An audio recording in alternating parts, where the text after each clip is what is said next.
Kalau company ini nggak embrace AI dengan baik, dia akan ketinggalan. Oh, mau tanya dong. Yes. Ini aku baca perusahaan-perusahaan SaaS itu valuation-nya bisa hilang triliunan dolar karena AI. Boleh dijelasin nggak sih kenapa? Oke, ini menarik. Ini yang banyak-banyak orang sekarang ngomongnya sebagai SaaSpocalypse. Teman-teman mungkin yang generation sebelum Z ya, pasti mengalaminya. Kita beli software, beli putus. Beli putus artinya saya cuma beli sekali. Biasanya saya ke toko software, saya dapat CD-nya, satu paket CD, saya install sendiri di rumah. Kemudian untuk update-nya, saya kembali ke toko, dapat lagi CD lagi untuk update, beli lagi gitu kan. Atau saya download update-nya dari internet. Perusahaan-perusahaan developer software ini merasa, kenapa model ini saya harus terima? Saya cuma dapat yang besar sekali, sisanya kecil banget. Saya merubah menjadi bentuk SaaS, Software as a Service.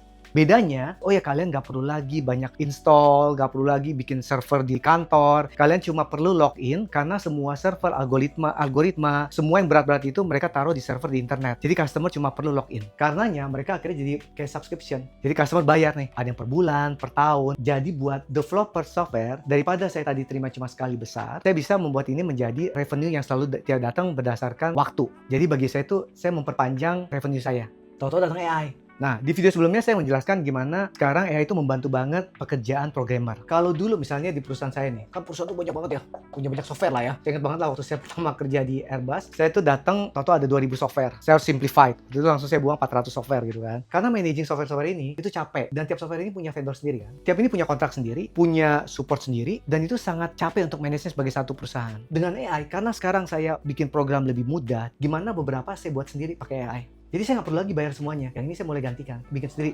Karenanya AI itu pada ketakutan. Gimana kalau dengan AI ini, company-company makin jadi pinter. Jadi company-company yang tadinya klien mereka, makin pinter di AI ya. Bisa bikin sendiri. Jadi tidak tergantung lagi, ketergantungan itu makin lama makin dipudarkan.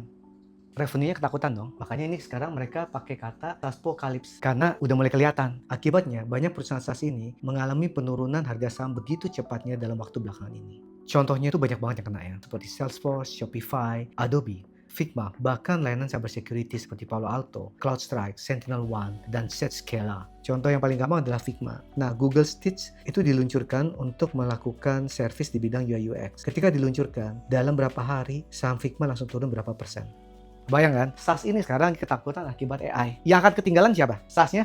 Oh bukan. Yang tinggal adalah company ini. Kalau company ini nggak embrace AI dengan baik, nggak embrace AI dengan cepat, dia akan ketinggalan. Bukan cuma SaaSpocalypse daripada perusahaan SaaS-nya, tapi semua perusahaan itu sekarang mendapatkan impact besar akibat AI. Perusahaan yang akan maju terus, yang akan sustain adalah perusahaan yang bisa ride on the hype of AI dan bisa memanfaatkan dengan baik. Oke ya? Yuk.